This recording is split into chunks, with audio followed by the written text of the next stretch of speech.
इस वीडियो में हम बात करेंगे कि मार्केट में आज क्या हलचल है और कौन सी 8 कंपनीज हैं जो आने वाले कुछ ही सालों में आपको माला माल बना सकती हैं। तो चलिए शुरू करते हैं। धनतेरस आने वाली है और लोगों के मन में एक प्रश्न आ रहा है कि इस समय क्या हमें अपने पैसे को गोल्ड में निवेश करना चाहिए।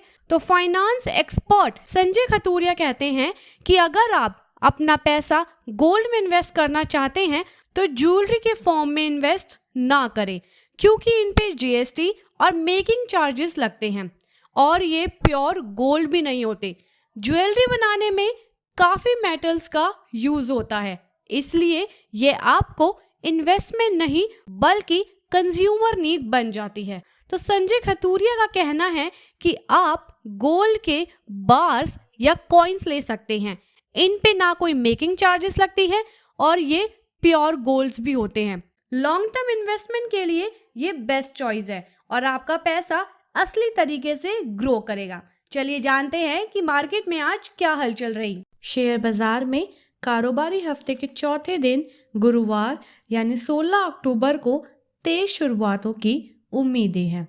गिफ्ट निफ्टी में बढ़ोतरी दिख रही है। सुबह 7:15 के करीब गिफ्ट निफ्टी 61 पॉइंट्स या 0.24% की बढ़ोतरी के साथ 25,463.50 पर है। पिछले सेशन में मजबूत वापसी और बेहतर होते ग्लोबल संकेतों के बीच आज शेयर बाजार में पॉजिटिव कारोबार होने की उम्मीद है। एनालिस्ट का मानना है कि यह तेजी और भी बढ़ सकती है और निफ्टी 25,500 को ट्रैक कर सकता है, क्योंकि बड़े पैमाने पर खरीदारी में दिलचस्पी दिख रही है और Q2 FY26 के मौजूदा अर्निंग सीजन को लेकर सकारात्मक उम्मीदें भी हैं। अब बात करते हैं एक्सिस बैंक की दूसरी तिमाही में प्रॉफिट 26.4% घटकर 5,089.6 करोड़ रुपए पर रहा,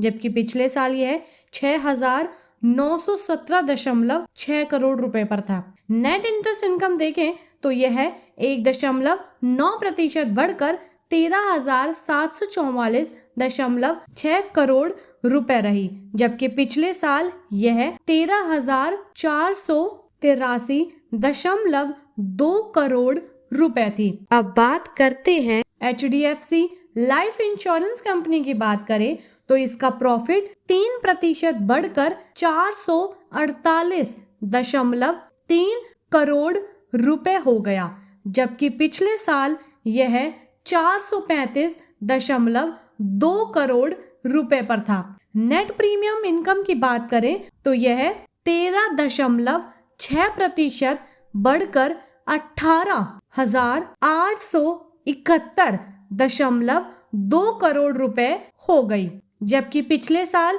यह 16,613.7 करोड़ रुपए पर थी। L&T फाइनेंस की बात करें तो इसका प्रॉफिट 5.6% बढ़कर 734.8 करोड़ रुपए बढ़ गया है। रेवेन्यू की बात करें तो 7.9% बढ़कर 4,335.8 करोड़ रुपए और नेट इंटरेस्ट इनकम 10.3% बढ़कर 2,403.1 करोड़ रुपए हो गई है। HDB फाइनेंशियल सर्विसेज की बात करें तो इसका प्रॉफिट 1.6% गिरकर 591 करोड़ रुपए से 581.4 करोड़ रुपए पर आ गया और नेट इंटरेस्ट इनकम 19.6% बढ़कर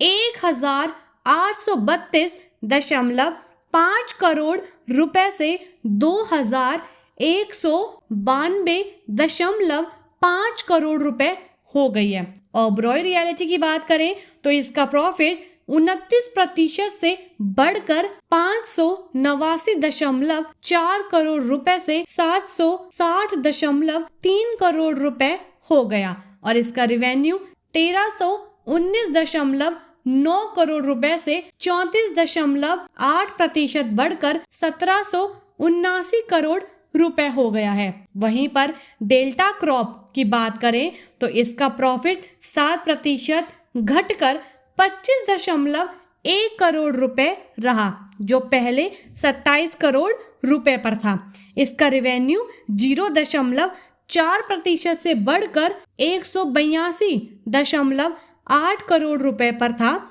जो पहले 182.1 करोड़ रुपए पर था। एंजल वन की बात करें तो इसका प्रॉफिट 50% घटकर 423.4 करोड़ रुपए से 211.7 करोड़ रुपए पर आ गया है। इसका रेवेन्यू 20.7% घटकर 1514.7 करोड़ रुपए से 1201.8 करोड़ रुपए पर आ गया है। अडानी ग्रीन एनर्जी की बात करें तो इसका ऑपरेशनल कैपेसिटी 49% बढ़कर 16.7 GW पहुंच गई।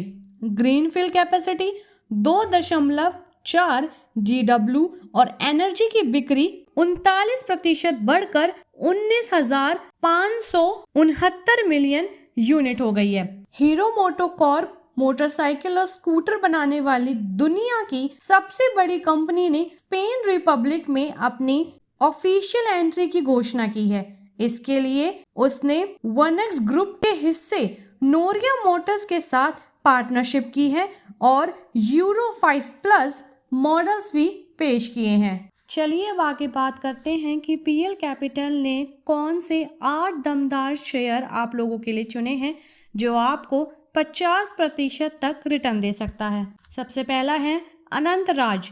पीएल कैपिटल के मुताबिक अनंतराज के शेयरों में वॉल्यूम के साथ तेज उछाल देखने को मिला है और स्टॉक मजबूत कंसोलिडेशन फेज में है। इसके आरएसआई में सुधार के संकेत हैं, जिससे इसके 1100 रुपए के टारगेट प्राइस तक जाने की उम्मीद है। दूसरा है HBL इंजीनियरिंग।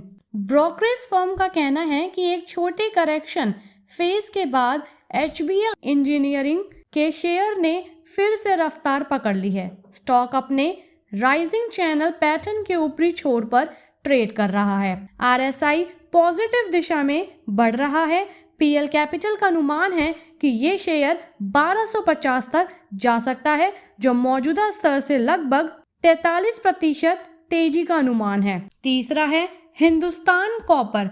ब्रोकरेज ने कहा कि हिंदुस्तान कॉपर के शेयरों में बुलिश फ्लैग पैटर्न बनता दिख रहा है, जो बढ़ते वॉल्यूम के साथ एक मजबूत संकेत देता है। RSI में मजबूती और मोमेंटम की वापसी दिख रही है। उन्होंने इन शेयर के 440 रुपए के टारगेट तक जाने का अनुमान जताया है, यानी मौजूदा स्तर से करीब 24% तक उछाल का अनुमान। चौथा है स्विगी। ब्रोकरेज ने कहा कि लिस्टिंग के बाद उतार चढ़ाव झेलने के बाद स्विगी का स्टॉक अब अपने 50 दिन के EMA के पास स्थिर हुआ है, जो ट्रेड रिवर्सल का संकेत देता है। RSI में सुधार हो रहा है और स्टॉक में मजबूती लौट रही है। कंपनी को उम्मीद है कि यह शेयर 580 रुपए के स्तर तक जा सकता है, जो मौजूदा स्तर करीब 36% की तेजी का अनुमान है।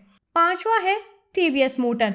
पीएल कैपिटल ने कहा कि टीवीएस मोटर ने लंबी कंसोलिडेशन अवधि के बाद दोबारा अपनी तेजी की चाल शुरू की है। RSI में मजबूत संकेत हैं और चार्ट तकनीकी रूप से पॉजिटिव है। इस स्टॉक के 4,550 रुपए तक पहुंचने की संभावना है, यानी मौजूदा स्तर से लगभग 31% की संभावित तेजी। छठा है हाईटेक पाइप्स।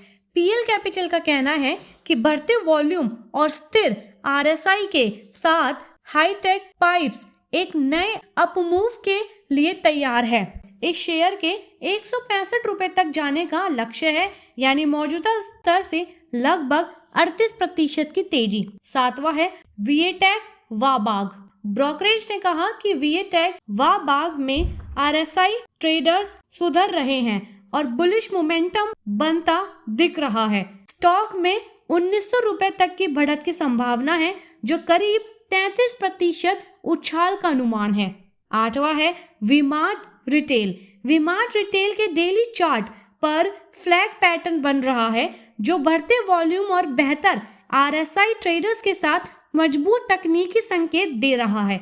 इस शेयर में 1130 रुपए तक की तेजी का अनुमान है, यानी मौजूदा स्तर से करीब 35% तक की तेजी का अनुमान।